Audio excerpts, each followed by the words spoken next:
మేడ్చల్ జిల్లా Kandlakoya CMR engineering college విద్యార్థినిలు ఆందోళనకు దిగారు. హాస్టల్లో తమకు భద్రత కరువైందంటూ ఆరోపిస్తున్నారు. బాత్రూంలో వీడియోలు తీశారని విద్యార్థులు ఆగ్రహం వ్యక్తం చేస్తున్నారు. విద్యార్థుల ఆందోళన నేపథ్యంలో క్యాంపస్ దగ్గర పోలీసులు బందోబస్తు ఏర్పాటు చేశారు. విద్యార్థుల నుంచి ఫిర్యాదు తీసుకున్న పోలీసులు 7గురిని అదుపులోకి తీసుకుని విచారిస్తున్నారు. వారి నుంచి 12 సెల్ ఫోన్లు స్వాధీనం చేసుకున్నారు. రేపటి వరకు చర్యలు తీసుకోకపోతే ఆందోళన ఉధృతం చేస్తామని విద్యార్థి సంఘాలు హెచ్చరిక జారీ చేశాయి.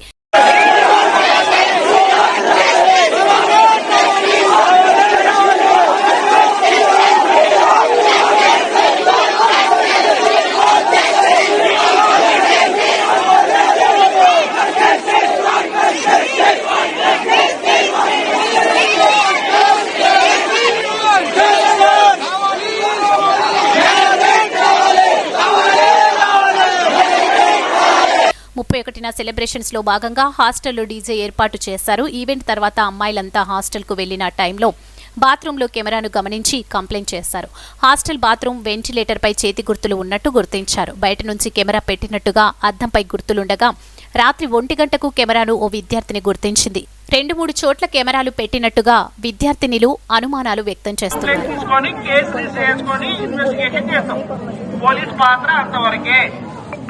ఏదైనా నేరం జరిగితే నేరంకి సంబంధించిన కేసు రిజిస్టర్ చేయడము, అది చట్ట ప్రకారం ఏం చేయాలో అది చేయడము పోలీసు బాధ్యత. అంతవరకే పోలీసు బాధ్యత. అవునా అవునా కాదా? అందరూ ఫస్ట్ ఇయరా సెకండ్ ఇయర్?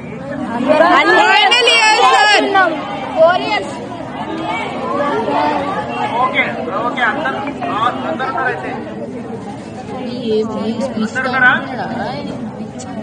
సరే, ఇప్పుడు మాకు ఇన్ఫర్మేషన్ వచ్చింది కాబట్టి మేము ఇక్కడికి రావడం జరిగింది. హాస్టల్ అమ్మాయిల ఆరోపణలు. రాత్రిపూట లేడీస్ హాస్టల్ వైపు అబ్బాయిలు వస్తున్నారు. హాస్టల్ దగ్గర సరైన సెక్యూరిటీ లేదు.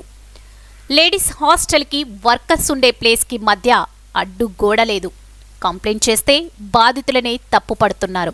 ఉద్దేశపూర్వకంగా మేమిచ్చిన ఆధారాల్ని చెరిపేశారు. సరైన మేనేజ్మెంట్ లేదు. సరైన సెక్యూరిటీ లేదు. హాస్టల్లో వార్డెన్ సిస్టమ్ కూడా సరిగా లేదు. గతంలోనే తమ సమస్యలపై ప్రశ్నించాం. అయినా సరైన యాజమాన్యం నుంచి ఎలాంటి స్పందన లేదంటున్నారు అమ్మాయిలు. ఇప్పటికైనా పోలీసులు యాక్షన్ తీసుకోవాలని, తమకు సరైన న్యాయం జరిగేలా చేయాలన్నారు. వీడియోలు తీసిన వారిని కఠినంగా శిక్షించాలన్నారు. ఇక లేడీస్ హాస్టల్ బాత్రూం నుంచి అమ్మాయిల వీడియోలు తీసేశారని వార్తలతో పేరెంట్స్లో ఆందోళన మొదలైంది.